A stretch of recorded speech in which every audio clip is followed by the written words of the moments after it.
And welcome back, everyone, to the Power of Man podcast, folks. Thank you for being here today. I really appreciate you. My name is Rory Paquette, and I know you know that. But I always like to give you folks and God a shout out that how grateful I am to be sitting here in this chair. If you're not out there doing everything you're doing, folks, in terms of liking and sharing and subscribing, I don't get to sit here and do what I'm doing. Okay, and so thank you for that from the bottom of my heart. Now, you guys all know what time it is. If you're a friend of the program, and I'm sure you are, we need to take a sip of our preferred beverage. Man, that just gets better every time. And you know what we're drinking. That's right. It's Freedom Hill Coffee. At Freedom Hill Coffee on Instagram. Look them up and check them out. Deep, dark, rich, bold, and beautiful. Just like my wife. They brew a mean cup of joe, and it's a fantastic company. They do all the right things for all the right reasons, including supporting veterans, which you all know is incredibly important to us here at the Power Man. If you are a veteran out there, I want to thank you and your family for your service. And again, if you didn't go do what you did, I don't even get to speak anymore, folks. They would have shut me down years ago, and I know because they tried. I thank you for all of that, and I love you, and I'm glad you found a home here at the Power Man podcast. So is Freedom Hill Coffee. At Freedom Hill Coffee on Instagram, look them up and check them out, and tell them that Power Man sent you. I get one more sip of this so I can keep up with this young buck on the other side of the table from me. All right. He's already laughing at me. See, here we go. All right, folks, please welcome to the show. He is the founder of Senior Remodeling Experts. He's also the author of the hit book Age Out Loud, and he is here to change the face of aging. And as a guy who's getting ready to turn 56, I can't wait to hear this story. So, folks, please welcome to the show Chris Moore. Chris, how you doing, brother? I'm doing great, Rory. Glad to be here. Thank you for coming on today. And this for the record, this young buck is about to turn 64. Well, congratulations. That's awesome. All right. Well, the beard. I mean, guys, if you're on the audio version, you can't see the beard that this gentleman has accumulated. It is awesome. It's like a wonder that beard could be deceiving. So I was like, all right, I don't know how old this guy is, but by this beard, but how long did that take to grow? I got to know. Well, the last time I shaved was in August of 2022. It was the day I buried my wife. Oh my gosh. Okay. She never liked a full beard. She always thought there's got to be spiders or snakes or something living in there. So I kept a pretty trim goatee, something like yours, for 33 years while I was married to her. And then after she was gone, I really didn't see much point in shaving. Never really liked shaving. And so but it has been trimmed multiple times since then. It would be considerably longer than that if All I right. might look like Rip Van Winkle. Well, I did not realize it had that kind of meaning to your story, brother, but that's a great segue for us. Give us an idea of who is Chris Moore? What is your story and what kind of leads you to, where you are today, man? So I've been in construction for 40 years. Got my start in construction in 1986. I'm sitting in the employment office in Palm Springs, California, and need a job. And a call came in for a carpenter helper, and a Czechoslovakian master builder by the name of Karl Hasek was looking for a helper. And so I went to work for him for 4 months, building an addition, learned more from that man in 4 months than most people learn in a lifetime. And that was just a great foundation for my construction career. And ended up back in Virginia where I grew up. And I did some other things for a while, worked for some other people, started my company in 2001. And for the first 7 years, we were doing new construction, building new houses, building big, cut up fancy houses with curved staircases and round turrets and all kinds of fun stuff like that. And one day in 2008, something happened to the economy that caused building new houses to cease abruptly. And so about that time when I was looking for another way to make a living, my own mother and father, who had been living in Arizona for probably 15 years, my mom had a stroke. And so they moved back to Virginia to be closer to family and get some help, and ended up buying a house, and my mom had fallen and broken her pelvis. She was in the hospital in rehab and came home from rehab in a wheelchair. And the house that my dad had bought, like many houses around most of the country, are what we call Peter Pan housing. They're built for people that never grow old. There were 5 or 6 steps getting in the front door. There's 5 or 6 steps getting in the back door. So I built my very first wheelchair ramp. And in the process of doing some things for my mother in her house, I discovered that, wow, there's a whole lot of people in this country that are facing that same challenge. And so I began to educate myself on, how can we make homes, safer and more accessible, and earn a bunch of designations and began to do aging in place work. Hmm. We do a lot of projects for disabled veterans. There's 3 different grants that we participate with that veterans who have service-connected disabilities are able to get funding to pay for these improvements in their homes, as well as individuals who are private pay and a few other funding sources. But um, that segment of the construction industry where we're not just improving the looks of people's homes, we're improving the functionality of their homes has been extremely rewarding. But one of the things I found along the way is that so many people have a resistance even talking about making changes to their homes. And I hear, I'm not ready for that yet. I don't need that. I'm fine. And maybe their grown child or their spouse or somebody standing behind them going, no, they're not fine. They're not fine. It's really hard and I'm worried about their safety. And it puzzled me for a number of years. Why is it that people are so resistant to making changes to their home? And I had a conversation with an elder care attorney years ago, and I said, why is it that people, if they're talking about saving money for retirement, they'll go to a seminar all day long about, how to put money back for retirement, especially if there's a free dinner involved. But you try to have a conversation with them about writing a will or putting a grab bar in their bathroom, and they run for the exit screaming. Yeah. And he said, well, that's easy. It's because when they're thinking about saving money for retirement, they're thinking about walking barefoot on the beach. They're thinking about driving their convertible down a windy mountain road on a sunny day. They're thinking about all the fun things they're going to do with themselves in the latter part of their life. When they're thinking about writing a will, they're thinking about being dead. When they're thinking about putting a grab bar in their bathroom, they're thinking about being sick and disabled and decrepit and unable to function at the level that they want to function at. Hmm.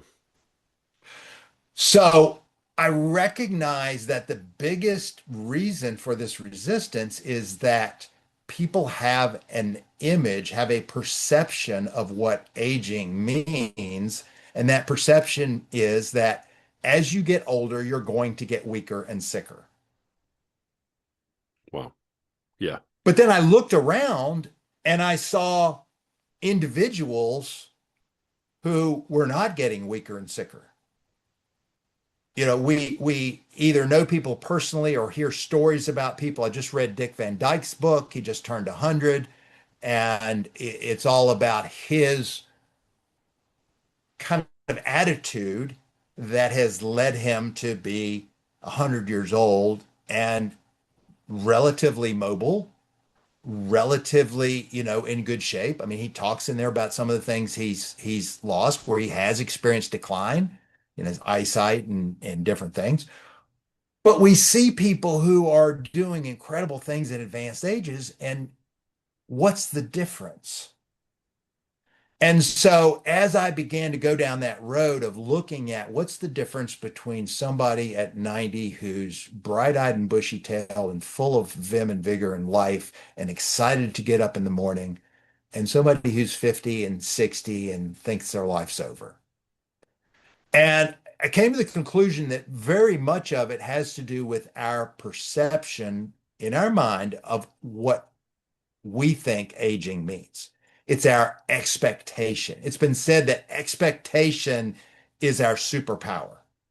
Because if we expect one outcome and desire a different outcome, expectation is going to win every time, Mm, yeah, right? 100%. And so that was the genesis of the book, Age Out Loud. And so I'm encouraging people in the book to be intentional and be excited about our age. Everybody wants to live a long life, but nobody wants to get older, right? And we Yeah. can change that mindset.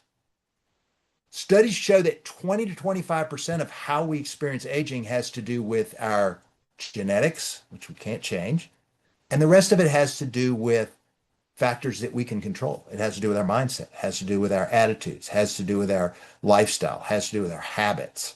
Yeah. And by exercising those habits and those mindset shifts, we are able to experience more vitality, more purpose, more joy throughout the entire course of our life. One of the books I read in researching the book is a book called Breaking the Age Code. It's by a Yale professor by the name of Becca Levy. And in her research, she's found that simply by having a positive mindset about aging, as opposed to a negative one, you add an average of 7.5 years to your life. Hmm. 7.5 years. That's a lot. It is a Yeah. lot.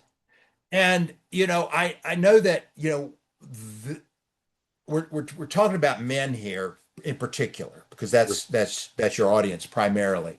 And I think men in particular can struggle with purpose after retirement. Okay. And the whole concept of retirement is a fairly recent invention. And the idea that we would follow the 40-40-40 plan, to me, is absurd. Are you familiar with the 40-40-40 plan? I've heard somebody say that before, but I couldn't tell you what the 40s are. So maybe, yeah, let Okay, me know in so the here's audience the too. plan. Yeah. Yeah, here's the plan. You work 40 hours a week for 40 years so that you can live off of 40% of your income. Gotcha. And when most of us did hard physical labor, it kind of makes sense at a certain point. It's time to sit on the porch and put your feet up. Right. But most of us nowadays we work with our intellect. We work with our imagination. We work with our communication skills. We work with our leadership skills. And those skills just get stronger and sharper with age.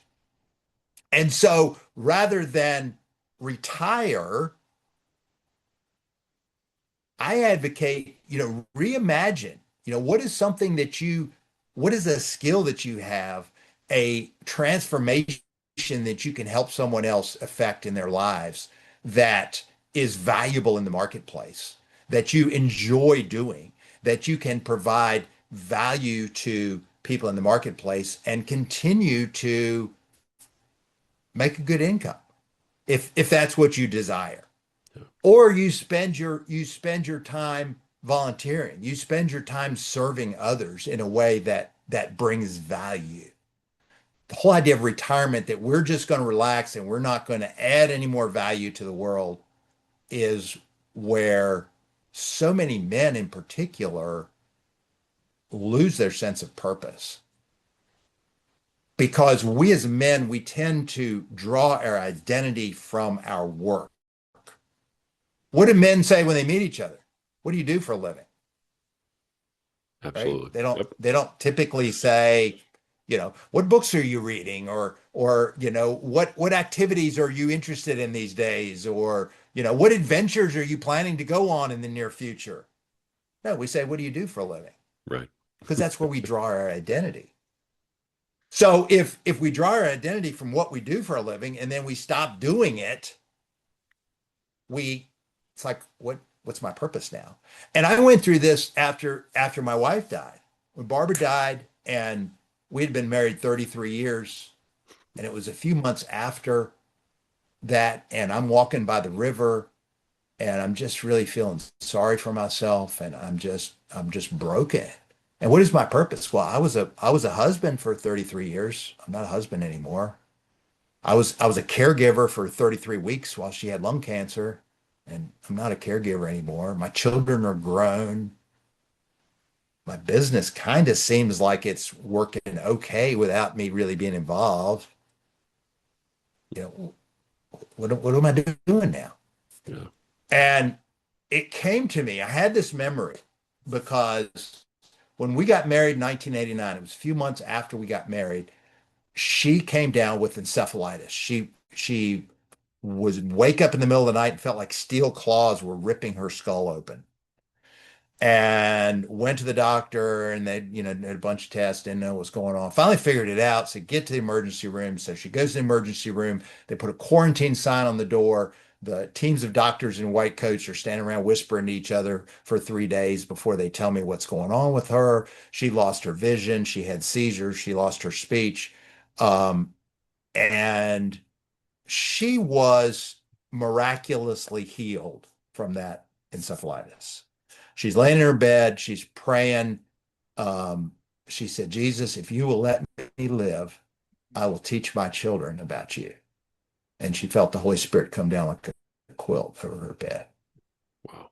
But it occurred to me that day by the river that if someone had come to me when she was in that hospital bed and told me she's not going to die, she's going to live 33 more years and bear you three more children, I would have been ecstatic. So I had a choice. I had the power to choose. Am I going to be broken and distraught and melt into a puddle on the floor and stay there because she died at 55 years of age? Or am I going to be incredibly grateful for the 33 years we had together? And I realized that ultimately that's the choice that we have in life. We get to choose our response to the cards that life deals us. Because all of us have had things in our life that happened that we couldn't control. We lose a loved one. Someone gets sick. Someone gets in a car accident. Someone is born with a condition that's very challenging. And we can't control those things, but we can control our response to those things. And that revelation that day by the river to me was so liberating because I realized we have that same choice in everything in our lives. We get to choose our response. And I think that's a message that needs to be heard. And that message is really why I wrote the book, why I'm, doing the podcast tour, why I'm, having conversations with, people that anybody that's willing to listen, that power to craft our response to life is integral to living a good life. Yeah. I have to say I'm sorry for your loss. I can anybody who talks to you for 2 minutes can tell what your wife meant to you, and so that had to be tough. But this is how you're choosing to move forward with it, and to help other folks, deal with this. Um, is this something that you discussed with her? I mean, were you guys in this movement of, we can age the way we want, and, keeping that positive thing going? Or was this something that sort of really only came after in No, your healing? yeah, this all came after because Yeah. in my remodeling work prior to this, I mean, it's mostly all been reactive. It's mostly been, after somebody falls and breaks a hip, after somebody, has the arthritis or the ALS or the MS or they're not getting around that well, and we're going in after the fact, after the decline, and we're saying, okay, well, what can we do? We can widen this doorway. We can put in a ramp. We can take the tub out and put in a curbless shower. We can do these things to accommodate you after the decline. The whole idea that, well, not the whole, but most of the focus on being proactive and shaping our future with our thoughts and our actions has been since I lost Barbara. And as Paul Harvey used to say, the rest of the story, I am remarried, and Michelle and I will celebrate our third wedding anniversary in August, and we plan to through hike the AT in 2028. Hmm. Appalachian Trail for Okay. those who, which is 2,200 miles.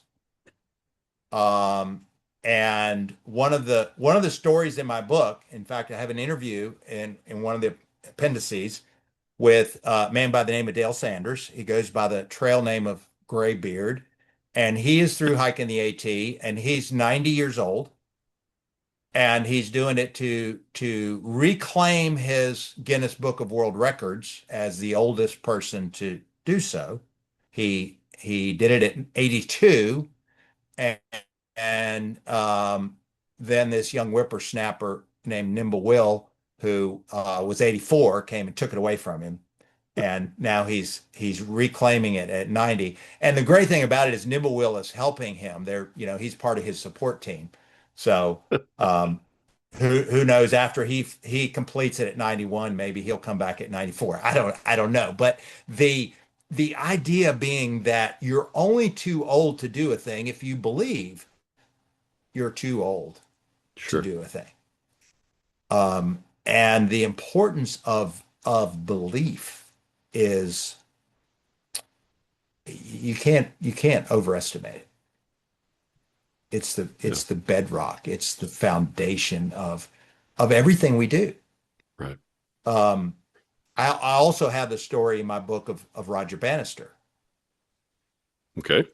Uh, Roger Bannister broke the 4 minute mile back in 1954.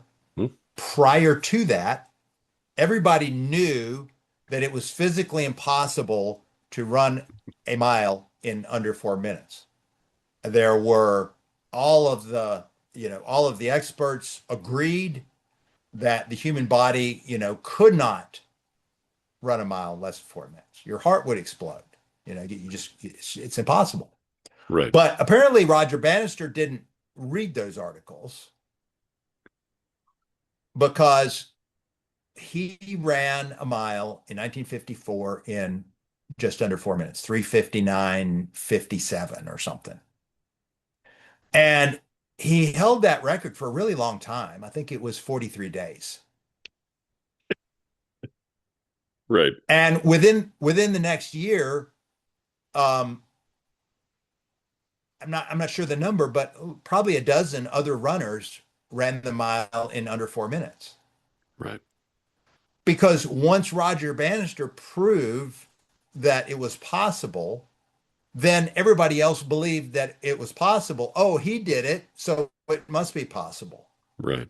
And the minute people believed that, suddenly they were able to do it. Yeah. And that's such a good illustration of the power of belief. Right. Because, right, if we believe that, okay, I'm 64 or 74 or 84, and I believe that 84 years olds can't walk very well, and they certainly can't lift weights, and they can't run. I mean, come on now. But there's 80 and 90 years old all over the place that are lifting weights and running and swimming and you know you name it. Yeah. So It's impossible until it's not. Exactly. And then all of a sudden it can be done. Exactly. Yeah. No, I know the Banisher story for sure, and you're right. That's a perfect example of proving that that case. The I know your faith is very important to you. This belief that you have, and that you are talking to other people about on this show. We're talking to other men. So, um, but this belief that you're talking to other men about how you have to be able to believe this and believe that, how much of that comes from your faith in that way, and transfers over to kind of give you a little something to lean on there. Well, I don't think for myself that there are two different things. There that, our work goes over here, our faith goes over here, our relationship with our family goes over here, and that those are all separate. So many people view a faith in Jesus Christ as a segment of their life. I read a book one time and said men are like waffles and women are like spaghetti. Okay. Okay. And the illustration was that spaghetti, everything's all interwoven, right? The way women think is that everything's connected. It's all one package. They see everything when they like walk in a room. And they say that's why women are so much better at finding things than men, because when they walk in a room, they see the whole thing. And if something's out of place, they notice it immediately. Men are only focused on what they're interested in at the moment. Whatever it is we're thinking about that we're interested in, we're looking at that, and everything else, we don't notice. Um, Sounds pretty I, I accurate. walked I walked in the house yesterday, and it was my daughter's birthday, and my wife had bought an aquarium for her, and it was sitting in the living room. And I walked through the living room and into the kitchen. She said, "Do you see one of Nadia's birthday gifts?" She's like, "No." She said, "You walked right past it." So, but men are like waffles. We have little segments. We have little, our work segment is over here, maybe our hobby segment's over here, our family segment's over here, our faith is over here. And we kind of keep them all separate. And I think that's particularly damaging when we talk about a faith. We talk about having a relationship with Jesus, because if we if we put Jesus in a segment, if we put him in one of those little squares of the waffle and only visit it when we have scheduled that, we go to church on Sunday, maybe we have a prayer time or a quiet time, maybe we have Bible reading time, maybe we have a small group, whatever that may be, but it's during those times that we pay attention to our faith. For But sure. then we go to work, and works, well, that's a different thing. Okay. We've got to do work stuff at work. But I believe that the way we handle and the way we approach every moment of our life is representative of what we believe. Jesus said, "As you do unto the least of these, you do it unto me." The way we treat someone we pass on the street is as important as how we treat our pastor or our minister. The care we take when we mow the lawn or wash the car is the same, has the same significance as the care we take when we pray or read our Bible. Um, do everything as unto the Lord. And so I think that recognition that we are not our own, we're bought with a price, and Yeah. that if we have a relationship with Jesus Christ, we're going to do everything we do with the very best of our abilities. And I think that's a truth that has been largely lost in the church. I think I see a lot of Christians with the attitude that, oh, I'm covered by the blood. I don't have to really, work that hard. I'm good. Yeah. I have my ticket. And I'm good. exactly. And I think that's part of the reason that, the organized church, you see so many churches with 12 people in them, and they're all over the age of 70. Um, because, the world looks at, I mean, we're on display. If we're proclaiming the name of Jesus, we're on display, and people watch us to see how to see how we react. Yep. And Yeah, for sure. if they don't see something in our life and in our behavior that is attractive to them, they're not going to be interested in getting what we have. If they see resilience in the face of suffering, they see us going through hard, difficult times and we're at peace, then they're going to sit up and take notice. Yeah. But, if we react to the storms of life just like everybody else, then they're like, why would I want some of that?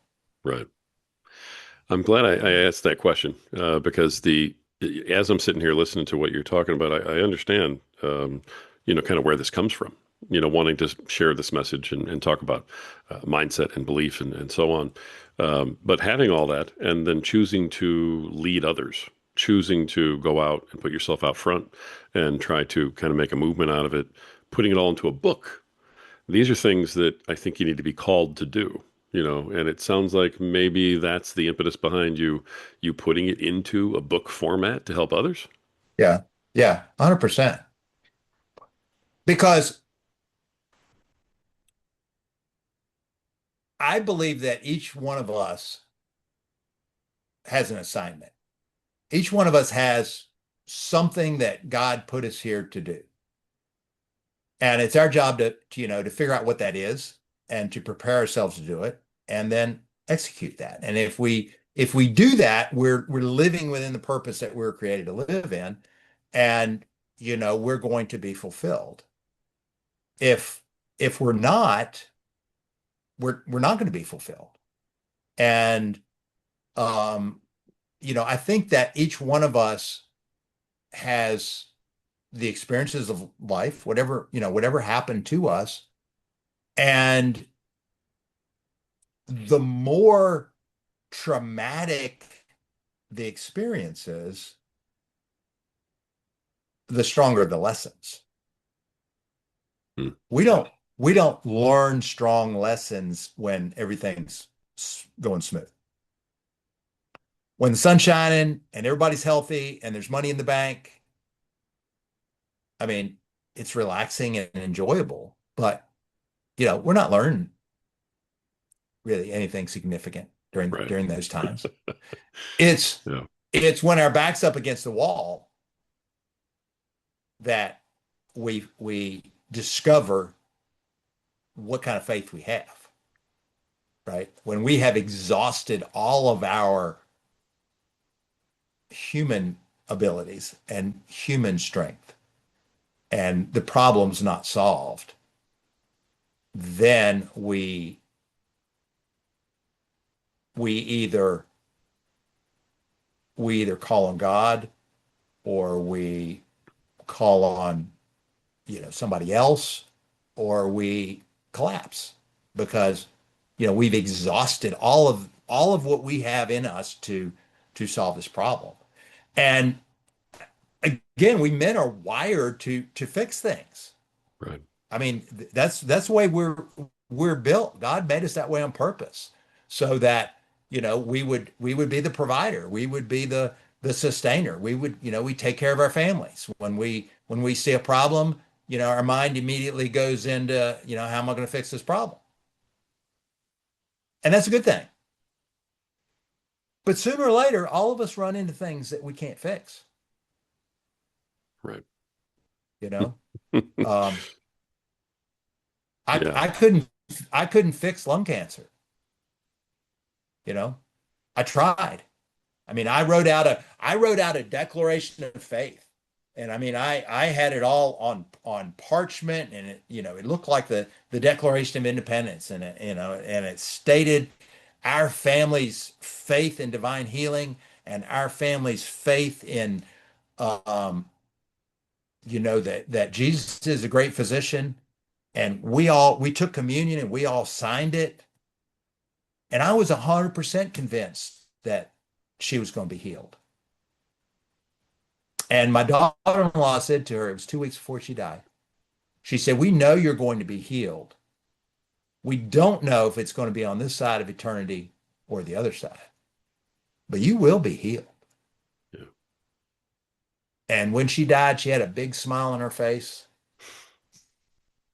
And there was a peace in that room, in that ICU room, that,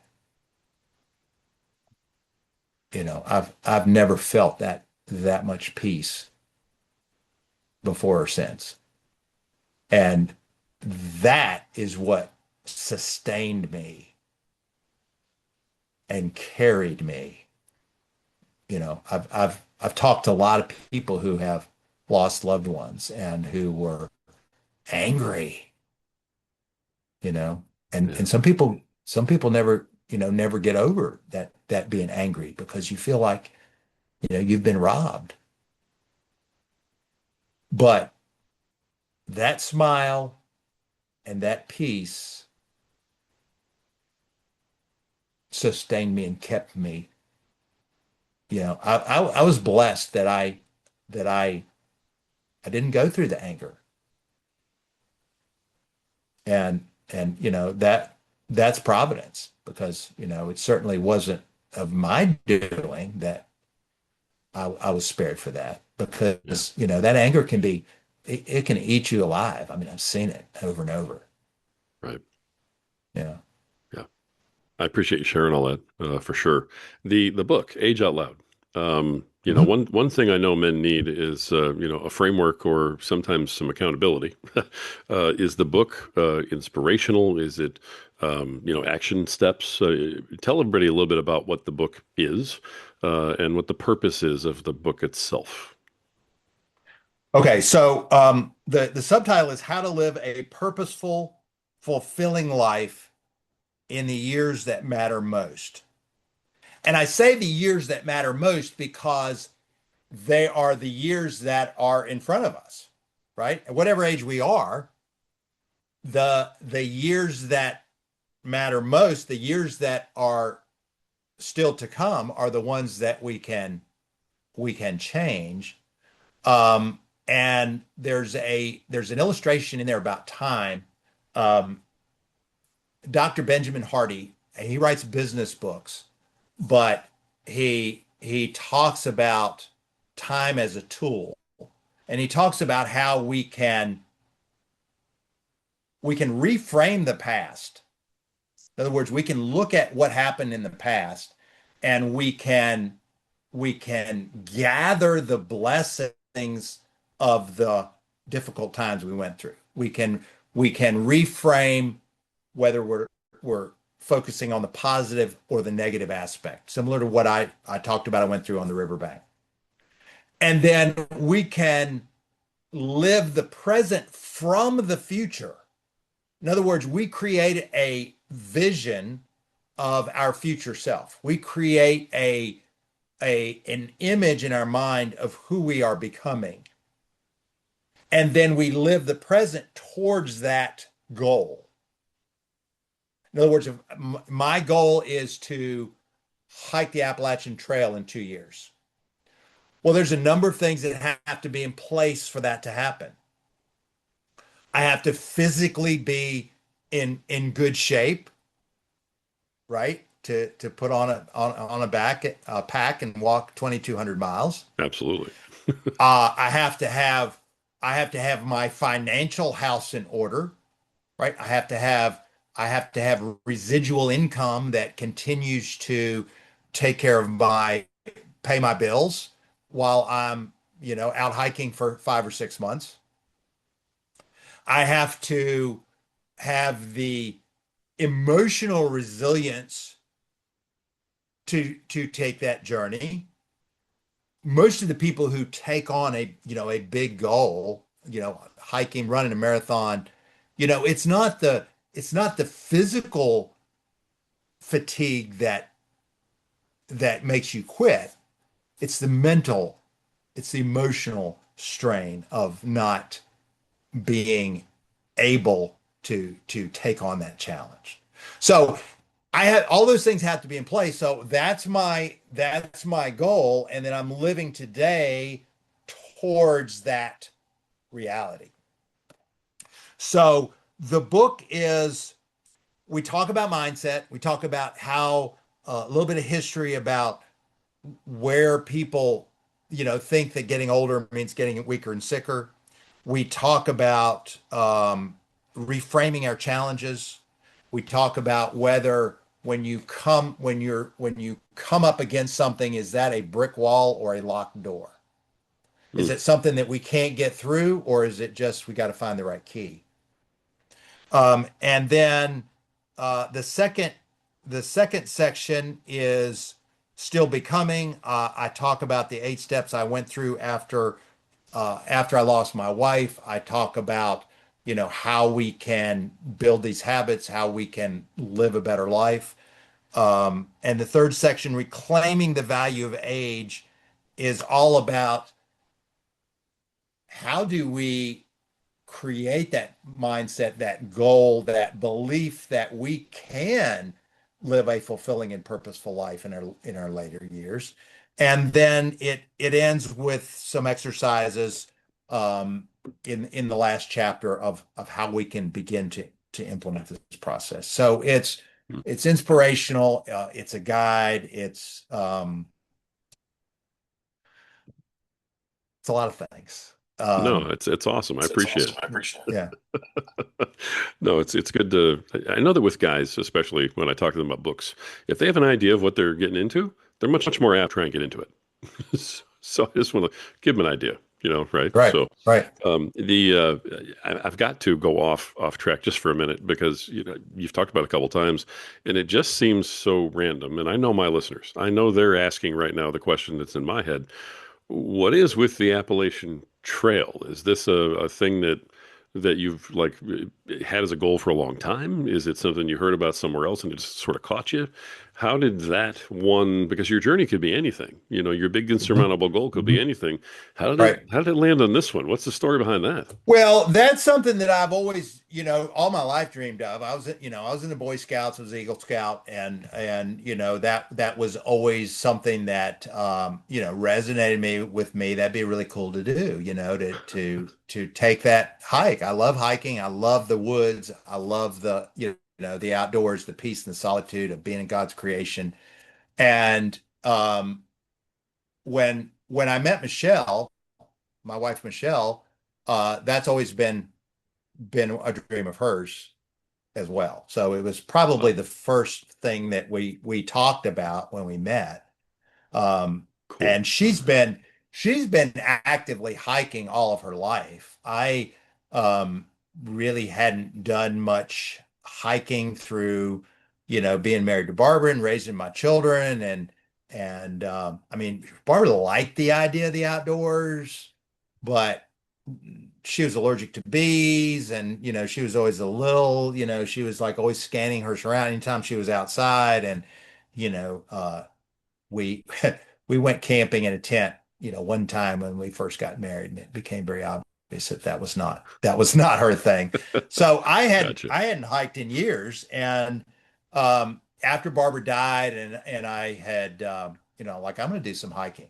I'm going to do some hiking, and went out and started getting some gear, and then I met Michelle, and that's what what we enjoy doing. We're we're going on a overnight on the trail next weekend. Wow. Um, Very cool. so yeah, So is Michelle like in her 20s or something? I mean, give it up. she's 56 and I'm 63. Okay. All right. So you went back to robbing the cradle. I got you. All right. Good for you. That's no, that's fantastic. And so the two of you are doing that. Are you doing with a group or is it just the two of you going? Just the two of us. Yeah. That's really Yeah. cool. And how long do Yeah. you think it's going to take? I think you said months. Yeah, the whole 18 normally takes people, 5 or 6 months. Wow. It's 2,200 miles. If you did 22 miles a day, it would take you 3 months. If you did 11 miles a day, it would take you 6 months. I see. So, um, we don't do a lot of miles. We like to take our time. We did the Foothills Trail last summer, which is in South Carolina. It was 80 miles. Took us a week, and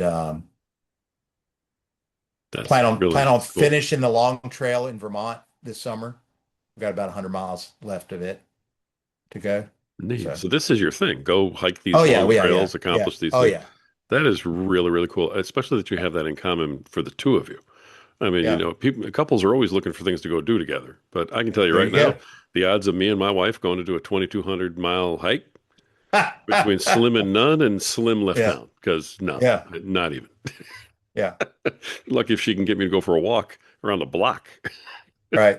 You know, that is just awesome, though. I mean, honestly, congratulations to you for having this. Thank And you. so, as we kind of bring this closer to wrapping up, I do have to ask you: is this what the next book's going to be about? The trip on the Appalachian Trail, I'm not doing your I'm thing. not sure. I've got a companion workbook that we've Ah, kind of got a draft of.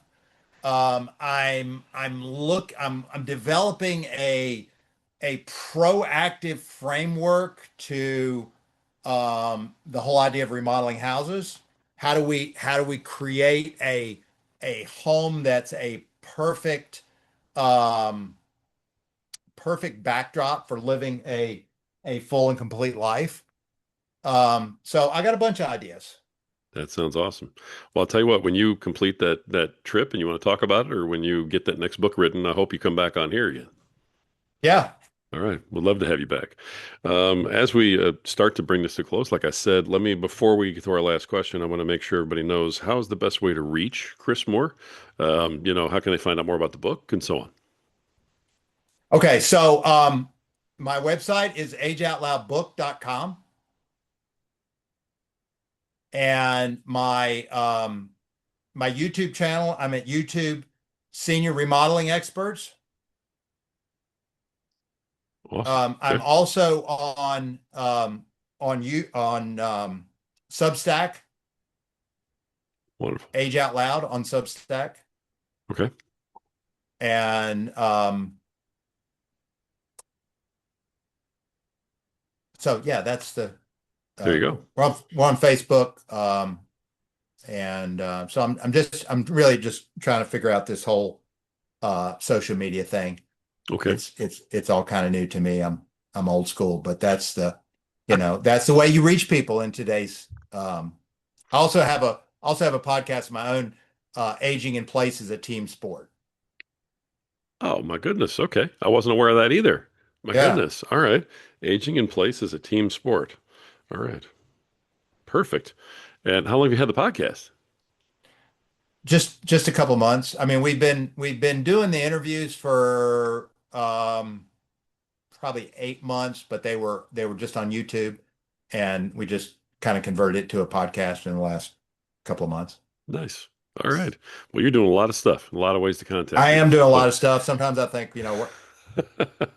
I should maybe focus a little more, but it's a labor of love, and I feel like it's all stuff that I have something to say, and sure. uh, people need to hear it.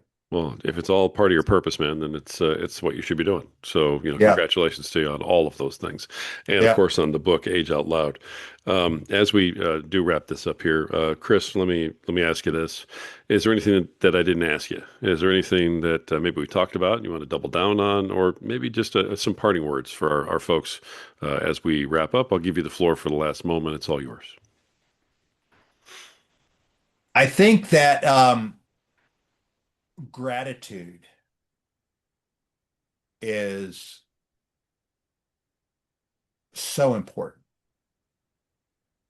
Uh, every morning when I wake up, before I think about anything else, I try to take a moment and just be grateful for the gifts that I have. Gratitude is something that will change your life if you focus on what you have to be thankful for and really spend some time, being thankful. It will make all the things that are challenges, make all the things that are difficult, make all the things that, you're upset about or broken about seem so much smaller. And I really like the story of Caleb. In the Bible, there were 12 spies that went into the promised land, and 10 of them came back and said, there's giants in there. They're going to eat us for lunch. We can't take those guys. And two of them, Joshua and Caleb, said, yeah, they're big, but God's with us, and it's our destiny, and we can take them. But the people listened to the 10 who had a negative report, and they ended up spending 40 years in the desert. And years later, when they're dividing up the promised land, and it says that Caleb is 85 years old, and he's said he was just as strong as he was when he was 40 when he came into the land. And it has been attributed. I heard this years ago, and I went back and I can't specifically find it in scripture, but I'm it resonates with me, so I'm going to tell the story anyway. And basically the idea was that when Caleb was asked, why how did he be 85 years old and just as strong as the young guys? He said, it is because I treated my troubles as bread. The troubles that I went through, the challenges that I went through, the difficulties that I went through in life made me stronger. And that, the old saying, if it doesn't kill you, what doesn't kill you makes you stronger. And so having that attitude that when we're going through a trial, when we're going through a difficulty, our natural tendency is to say, God, get me out of this quickly as possible. But I suggest that a better prayer would be, God, what is it you're trying to teach me in the midst of this difficulty? What is it that you want me to learn from this struggle? And I've learned that suffering is a gift. Suffering will teach you things that nothing else in this world will teach you. It will teach you, how strong your faith is. It will teach you the power of gratitude. It will teach you to appreciate the all the gifts that you have. Um, I heard a quote when I was in college. It was an English class. We were reading a book called The Prophet by Khalil Gibran. And there's a quote in there that says, the deeper that suffering carves into your soul, the more joy that you can contain. And I remember at the time thinking, that's ridiculous. Never heard such a crazy thing. But now I understand it. Now I recognize that it's it's the storm that makes us appreciate the sunshine. It's the sorrow that makes us appreciate the joy. And it's a tempering process. And if you will allow that process to work, it will make you a better man. I read a book right after Barbara passed called Don't Waste Your Sorrows by Paul Bilheimer. And the premise of the book was that when you go through pain, you're going to feel the pain either way. If you will yield in the midst of that pain to God's chastising and working on you and shaping you, you will come out the other side stronger and wiser and more resilient. If you allow bitterness to take hold of you, you're still going to have the pain, but you will miss all the benefits. And that really resonated with me and helped me. And I talk about this in the book. When you're in grief, the only way and the quickest way to get through that grief is to go straight through it. If you try to mask it, if you try to medicate it, if you try to hide it, if you try to go around it, under it, over it, it's probably going to come out later and stronger and in the worst possible time and place. Whereas if you just allow it to work, lean on God's provision and his comfort and go through it, you will come out the other side stronger and better and more resilient. That's beautiful, man. Great wrap up. Great wrap up. All right. I appreciate that very much. Appreciate you being here today. Folks, founder of Senior Remodeling Experts and author of Age Out Loud, Chris Moore. Chris, thank you so much, brother, for being here today, for sharing everything you did, and for, showing a lot of men the way here, I think, towards maybe changing their attitudes and living out that second act of their life in a whole different way. You're leading by example, and you're leading with faith, and I love every minute of it. So thanks for being here, Yeah. man. Thank you for having me. It's been a pleasure. Thank you.